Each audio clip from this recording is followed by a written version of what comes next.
create more versus less equity as we transition the economy.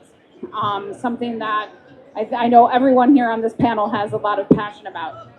Before I ask our panelists to introduce themselves, which I will, giving them a moment to think about that, I just want to share a couple of things to get us started. So some things that I think everyone knows, or probably everyone tuning in and here knows. Um, the economy, the green economy is creating millions of jobs, but they are not going to everybody equally. That's in part because of where in the world they're being created and what they're being asked for. But right now, there is twice as much demand for green economy jobs as supply. So it's a tremendous opportunity as we address that supply and demand gap to be inclusive and to bring in populations that might not otherwise naturally come in. Just a few statistics. If we think about the jobs in the green economy, globally, 2/3 of those jobs are held by men and only 1/3 by women. And less than 25% are held by individuals who identify as marginalized in whatever community they are, either because of income or background or gender. And when we look where we're sitting right here today in Latin America, that gap is even worse, with 80% of the green economy jobs being held by men. And we love our men, but we'd like 50-50, right? So that's there. As this gap continues, if it persists, we leave a lot of people behind, including women and youth. But we also know that we leave a lot of very important skill sets behind unless we include everybody in the global north and the global south in this piece. So we have four esteemed panelists here today who have expertise across the spectrum, whether research or in the private sector and public sector. And I'm going to ask each of them to introduce themselves and talk a little bit about why you're here to talk about this issue, why it's important to you. So, Luca, let's start with you. Okay, works. Can you hear me? Yeah. Okay, thank you so much. My name is Luca Brusa. I'm Chief of External Relations at UNFCCC. They say the organizer of this conference. In the last few years, the UNFCCC is very much engaged now to support capacity building toward green economy transition. We try to launch new programs, and I will discuss them in a few minutes. Wonderful, thank you. You have to pass the mic. Hello, good afternoon, everyone. My name is Abdikadir Dakane, and I am the National Director of SOS Children's Villages in Somalia, one of the countries that is a victim of climate change, affected heavily by the climate change effects. SOS Children Village is a child rights focused organization, and we are looking at it from child rights perspective. And we also agree and believe that the climate crisis is really a child rights crisis. Yeah. All right. Thank you. Good afternoon, everyone. My name is Zoe Brent. I'm a senior research specialist at UNRIS, the UN Research Institute for Social Development. I work in the Environmental and Climate Justice program. Our mandate is to shed light and do research on the social dimensions of development, centering questions of social justice and inclusion. So the topic of this panel is very close to the work that we do, especially in my program on environmental and climate justice.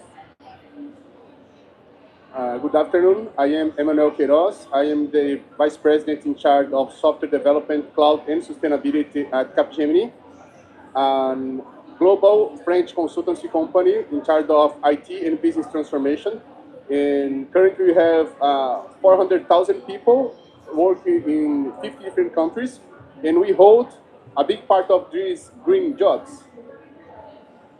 Excellent. Well, we're going to have a discussion in three parts. The first being around how we empower vulnerable communities in the economy. The second around the policies and frameworks that are needed to make that happen. And then the third, which is where's the money? And how do we make sure that the money matches the inspiration and aspiration of the group up here and in the world? So maybe, Luca, I'll start with you on the vulnerable communities. How can we empower them to access jobs in the green economy? How do we open the doors? Yeah, no, thank you. This is a crucial question, obviously. And as United Nations, our job is, of course, not, in particular, climate change secretariat, is not implementation. We are not in the implementation business as such. But of course, we try to work with other UN agencies and try to understand what are the barriers, the main barriers they can identify. One, for example, that have been noticed is that, of course, green jobs sometimes for the vulnerable communities are not an incentive. They are not something they really aspire to because there is no clear the future and so on. And sometimes, of course, they don't have the right skills. So that's why the UN really push for apprenticeship, for example, to be offered, but also at the same time ensure that there are funds for a stipend for those students. So the people from the vulnerable communities, vulnerable indigenous communities, can also embrace these new skills, learn new skills, but at the same time, is not a sacrifice for the families and so on. This we observe in few communities. It is something that we are trying to address with the UNDP and other agencies. You actually mentioned also groups. Of course, and that's not news, gender is still a major issue that the United Nations is trying to address to ensure that the percentage exactly of women not only working but also at managerial position increase in these type of jobs. The UN also has a role. We want to be a conveyor. So we really want to bring together not just the business, the academic institution, but also the private sector. So it's something we are trying to do in the next few years. Is one of our main goals. There are much more, but I stop here just to give you this perspective that we are analyzing the problem, the barriers, and see how we can overcome them. Fabulous. And now, that's at the top, but you have a grassroots organization. Maybe speak about, from that perspective, how we empower these communities. Absolutely. When we talk about vulnerable communities, they face a lot of barriers. The first barrier is access for them to access the skills to have the green jobs. So for us, for example, in Somalia, we are working with the German government, the Norwegian government, and the Canadian government. We have initiated a 5-year plan. We call it a green growth, and we are tackling it. We are taking the skills to the actual vulnerable people in their local rural villages, and we are teaching them new techniques that will help them in the green economy, in the green sector. We have seen, we have linked them with other institutions, like, just giving them the skills is not enough, but we have linked them with the financial institutions like the banks to help finance and support the skills they have gained in the sector. We have seen, once you bring the right skills, which is needed tomorrow morning, not the day after, not that long future. They should learn something that they can use the minute they leave the training avenue. It is very easy to teach. It is very easy to transform. Like what we have done is teach them hydroponics farming system. Imagine in my country, people are still using the furrow irrigation system centuries ago. So we have taught them hydroponic system, aquaponic, and they really quickly transformed it to a job that pays them, that transforms their lives, and we could see real change within a whole vulnerable community. The other challenge that people really face is there is reluctance. The vulnerable populations, they believe that they are far from these institutions. They don't think they can access financial institutions. It is that self block that also give them, because of lack of awareness and because of lack of interest of many people coming to them, showing them that this is really what is more important. And we have seen, when you bring in the skills to the people and you give them the choice to do whatever they want, it is just beautiful. We have seen they have actually even tackled some of the climate change effects in Somalia. muchly we are looking into the adaptation. And Somalia, you know, we are not an emitter, but we want to see how best we can adapt to this. Fabulous, thank you. Emmanuel, as you said, you're creating the jobs, but you don't necessarily have the workforce. Talk a little bit about how you see the ability to bring in these communities. Yeah, I totally agree with my colleague. We do have an issue with our skills. And we did a research in 53 countries with 5,000 teenagers, asking them what was the main gap from their perspective. And they agree on that. There is education. So they need access to these skills to be able to perform, to get these jobs. And just 40% of them sees that they are able to perform these jobs. And we did this research in 2023. In 2024, we see that the response was that just a third of them felt prepared to perform these jobs. So year over year, it's not improving. On the other way, it's decreasing the level of trust, of confidence that they are ready to get these jobs.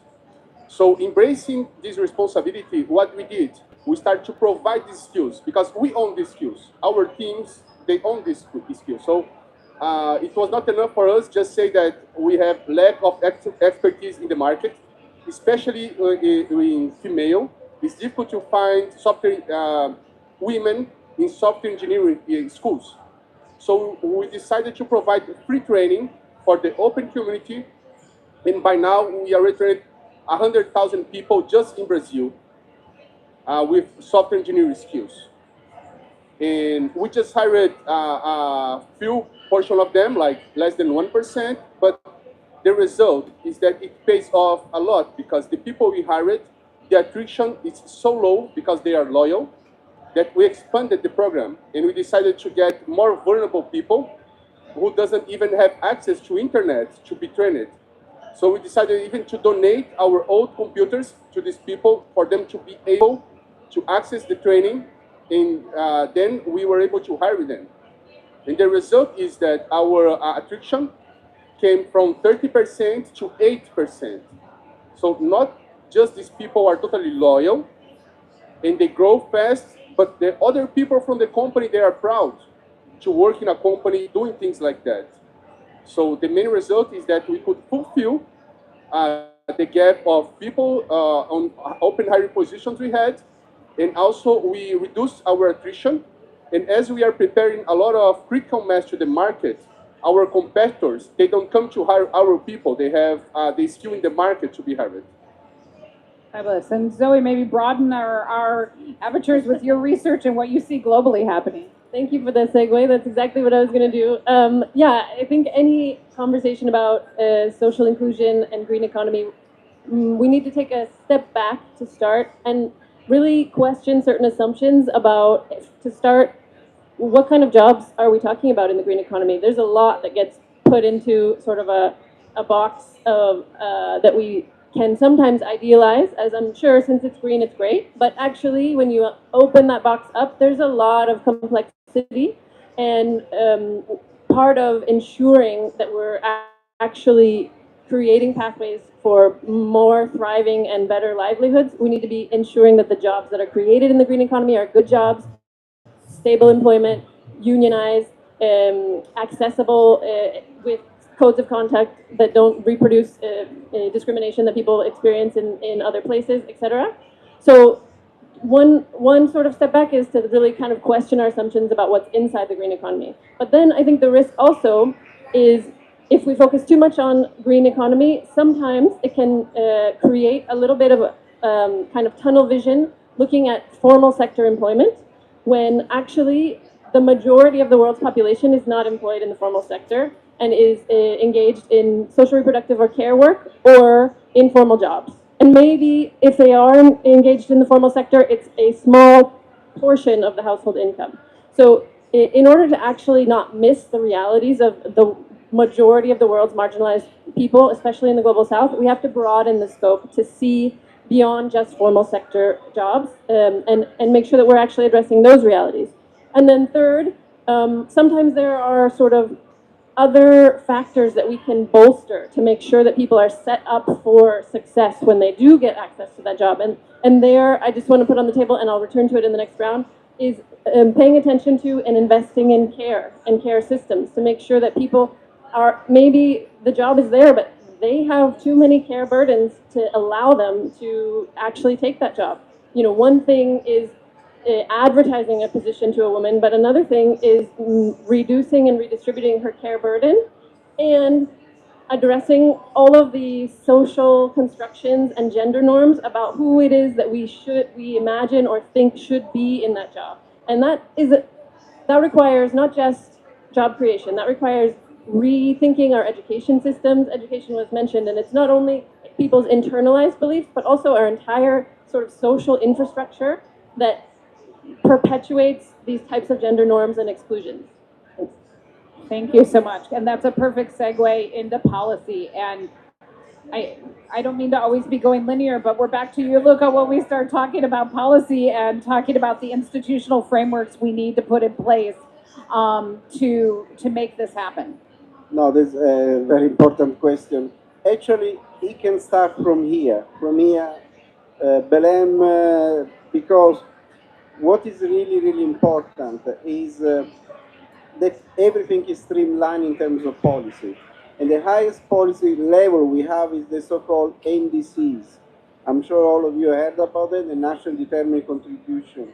What we have noticed is in many of these NDCs, there is no reference at all to green transition. There are many, many policies, but those who really, in a very homogeneous way, try to tackle green transition and the problem related to the vulnerable communities and their what we call just transition is not really very clear.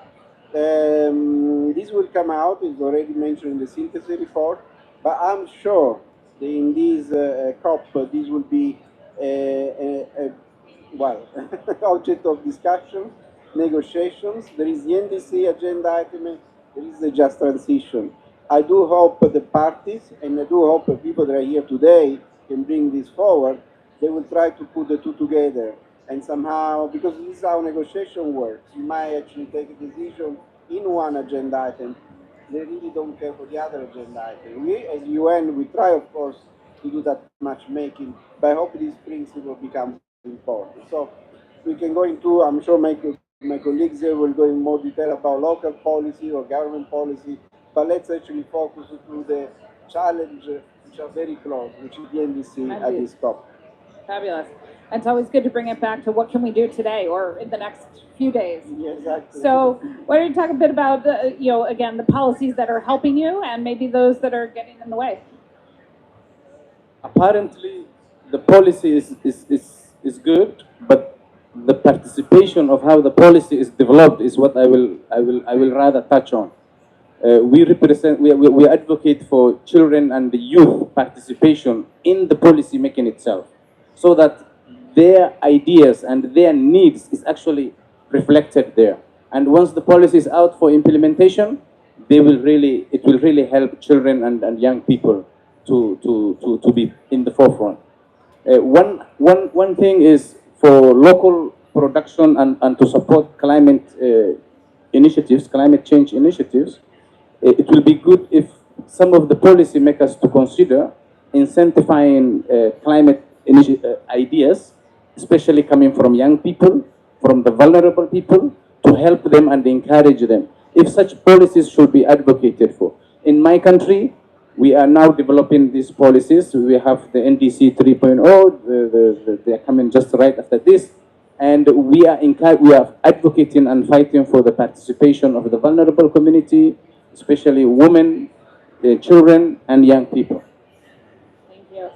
All right, people don't often think that business and policy can be friends, but maybe talk a bit about where that can be. Yeah, and I do have a good example. Just in my way here to Belém, we did a stopover in Recife, northeast city here in Brazil. And this is a great example because the government just reduced 2% of taxes on innovation and IT companies to be deployed there. And at the end, the 5 biggest IT companies opened on office there. So they reduced the tax, but at the end, in volume, they are getting much more taxes, and we just hired 300 people there. So it's a perfect example of private-public partnership, providing the good and the benefit for the society. And so you started to allude to some policies that really would help enable. Let's. Yeah, I'll just continue my role of sort of stepping back and big picture here. In order to sort of overcome some of the limitations that I mentioned in my last intervention about sort of too narrow of a focus, we at UNRIS, among many others here today, believe that just transition is a very exciting vehicle and policy space to be able to capture a broader sort of range of issues and keep and keep social justice. Is it still? Yeah, keep social justice at the center of our policy conversations. So, what just transition allows us to sort of see and discuss is, you know, the fact that some groups have a harder time accessing green jobs is not the source of the issue. It's a symptom of a much broader set of deeper structural systemic issues. You know, we inherited a world scarred by colonialism, patriarchy, deep inequality, and those are really profoundly embedded challenges that are going to be limiting factors whether or not we create, you know, 100 more jobs. So we need to be designing policies that really have a sort of a commitment to social justice and addressing those deeper structural issues at the center of the policy dialogue. So at UNRWA, we sort of push for a gender just transition in order to also overcome a lot of the gendered challenges that I discussed in my first intervention. What that looks like is, you know, greater investment in the care economy, which I can discuss in the next intervention. Quality green jobs for women, yes, but much more. Also, we're talking about inclusive governance. Who's at the table making decisions about policies, and designing policies that redistribute power, not just reskilling people. You know, in sort of care work, we talk about the 5 R's that recognize care, that reduce and redistribute, reward or revalue, and allow for representation of care workers in these governance spaces. And so, you know, the ability of marginalized groups to sort of actually take the jobs that are provided requires us to dismantle a lot of historic structures of injustice that if they remain, it doesn't matter how many jobs we create. It also, beyond, or sort of one of the ways that those structures of injustice manifest are in very sort of real material terms, access to land and control over natural resources. You know, these are sort of like the basis and the foundation for our green transition and our relationship to nature. We need to make sure that marginalized groups are maintaining or regaining control over those resources that are essential for their livelihoods. So that means supporting indigenous, peasant-led, agroecological food systems and forms of environmental care. And then maybe just 2 quick points to wrap up. The role of the public sector here is obviously key. You know, our research has shown that private sector-led green transitions don't deliver on social justice issues in the same way that public sector-led transitions do. And that's, you know, they might be faster, but in the end, there are sacrifices that we think are too great.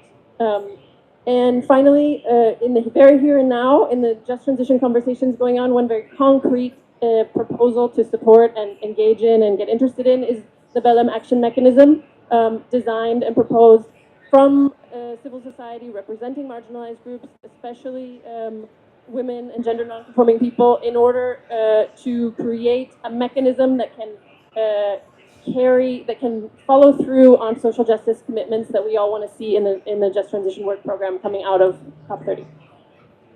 Thank you so much. And maybe Emmanuel, I can add, I'm gonna move us around a little, not be totally one after the same order. The last part of the conversation, but it's not really the last, it's an instrumental part of it, is how do we bring the financing and the partnerships to make this happen? As you mentioned, going it alone, whether it's on a private side has speed but maybe not outcome. On the public side, maybe could benefit from some speed.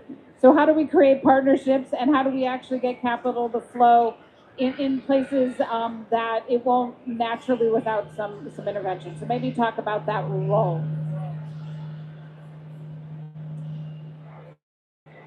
Oh, them. Oh, okay. All right. To you. Well, from our experiences, there is an important partnership to be built with public sector for sure, with the companies, private sector too. But additionally, we need to engage at the end our clients to make the money flow. So we now, our experience, the example I was giving, that we prepared many freshers, we prepared many women that are not graduated, most part. They just did the basic training, but they have a lot of willingness that brings a lot of value, loyalty and willingness. But we need to engage the client to explain them, and they need to agree on that we are bringing more freshers to the table that are not the regular profile they are used to, but we bring diversity to the table. And the results are great because we bring, with this, we bring innovation to the table. But the client must agree on that to make the money flow. Why don't we, talk about from the grassroots side and how that comes together? I agree with my colleague. Innovative funding model is key.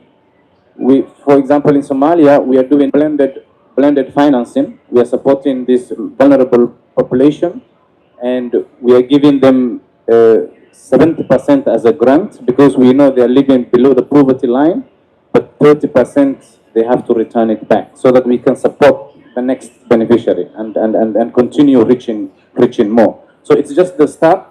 From 30, we want to increase to 50 until they are able to stand on their own feet. So blended financing is an innovative funding model. All sorts of it is really important.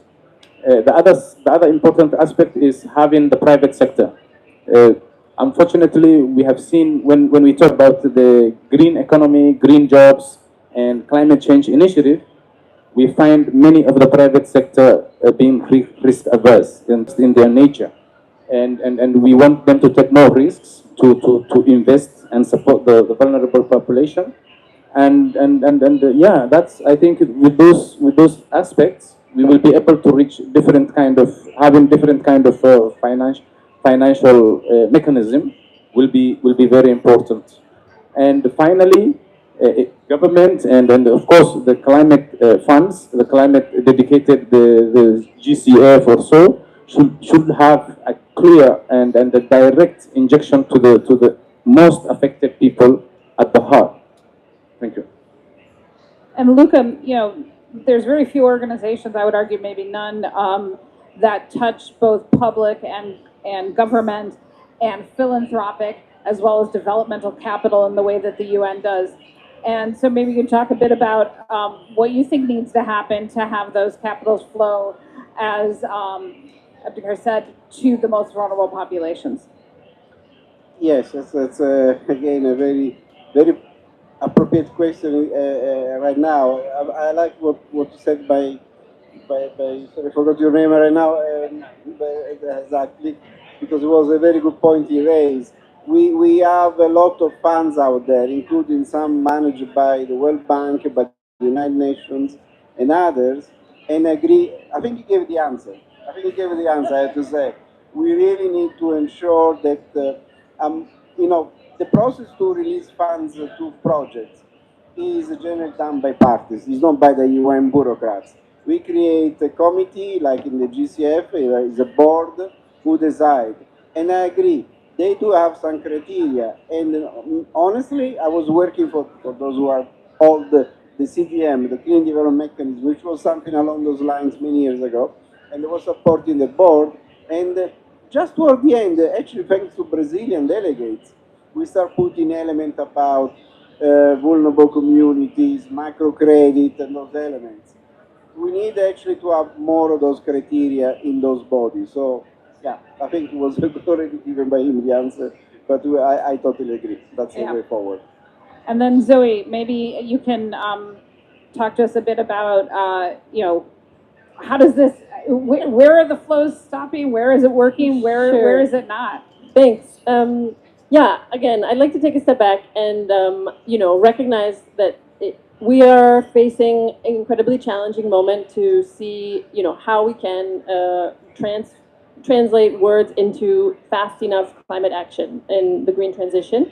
But it's also a moment of opportunity to rethink the kinds of societies that we want to be and the way that we want to relate to nature, the sorts of societies that we want to be supporting and financing, right? I think it's an opportunity to move away from a GDP-centered focus on economic growth only towards a society which puts well-being and sustaining life at the center.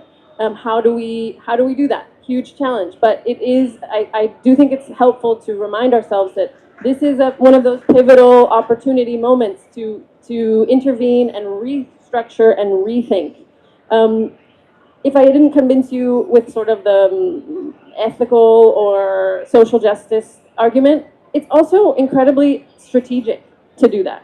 Care is climate infrastructure. We have tons of studies showing that if you invest in care infrastructure, you increase resilience. People are more well equipped to face climate disaster if you have invested in health, education, care systems. It is more and more proven by research every day. So there is also just a very pragmatic reality that if we center, if we meet people's care needs and we put them at the center of our financing strategies, we will weather the storm better. Another point I want to make is, when we're talking about finance and getting money to flow, it's just I don't want to be the negative Nancy here, but finance can flow in predatory ways. And we also need to be very attentive to just what kind of finance we're asking for. So some of the things that we ask for, that I just want to put on the table in terms of how we want finance to flow, is finance that reframes care as essential climate infrastructure. I think that's really important kind of reframe that is not minimal, but to see financial institutions actually incorporating that as a central pillar and not as a peripheral element. Care isn't just a burden or a barrier to participation. It is actually a strategic sector to be invested in. To do that, we also need to build capacity among financial actors to be able to conduct care-centered analyses, get better data about resilience and how it's related to care investment. Again, inclusive funding, inclusive governance in funding decisions, essential, to know firsthand from target groups who we are aiming finance at, what they think, what kind of finance would work, bring them to the table, and actually take their opinion seriously. Another incredibly important point is to move away from debt-based finance and to stop trapping people and burying them in debt. We need to make sure that we're moving towards grants and direct investments, because debt-based finance might be an initial relief, but it can trap people in lifetimes of suffering. And then also just sort of how we track and monitor and understand the indicators for success, making sure that we're actually bringing in ways to capture the relationship between care and resilience, and making so that we can value that type of investment and convince financial actors of the power of investing in care. Thank you. Thanks. So as we close out here, and this was not on the prep, so you can be short on your answer. As we leave Balam in a week and a half, what is your hope or your wish? This is implementation COP. So what do you want to see happen that will advance the agenda we've just spent the last 40 minutes talking about? And you can start. You got the mic. I can. So my expectation is that, as my colleague just mentioned, the money flows in the right way, because I have heard from different financial institutions that they commit to have a third of their investments on sustainable projects, which is not enough at all. It means that if a third is on sustainable projects, two-thirds are on non-sustainable projects. And at the end, sustainability, diversity, it is equal to profitability. So it should be the choice by heart and not a secondary pillar. Well, the green jobs, the green transition is very important. When we join hands, governments, private sector, and the organizations, non-profit, and we imagine every solar panel, every green farm, every green innovation is an opportunity to create a job for young people or a vulnerable person. And having it that way will really transform lives. So green transformation has to be a pipeline, starts with the clear plans, and has inclusivity as well as a key, because we have seen a lot of gender disparities when we talk about the green jobs. It was mentioned by my previous panelist. Inclusivity, have considering all aspects from gender perspective, from age perspective, from demographic locations, and so on. So creating that pipeline is more important for grassroots organizations like us, having it constantly and then where people can easily tap into. Thank you.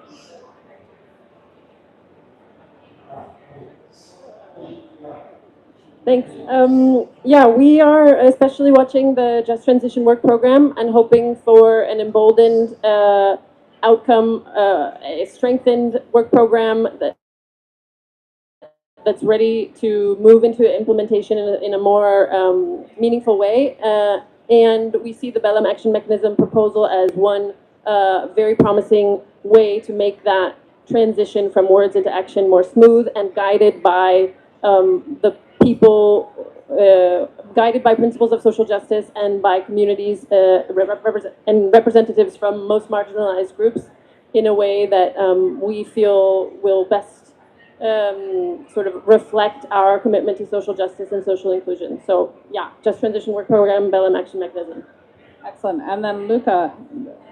Yes, no, I need to be pragmatic here. I really hope there will be a decision on the agenda item for just transition, because you said it's about implementation. Well, just transition, we're even far from talking about implementation. We don't have, I mean, the parties are still discussing principle, concept, and so on. We really need to get a decision here that leads to implementation. That's what is needed. Well, wonderful. I think we heard about making sure that the right voices are at the table to really challenge ourselves to make sure that the green economy and what's included in it is rich and fulsome, that those jobs are the jobs that people want and can thrive at. And certainly the collaboration of both using policy and financial instruments, public, private, and philanthropy to get us there is a wonderful way. I want to thank all of our panelists for being here today and wish you all a wonderful rest of COP. Thank you so much.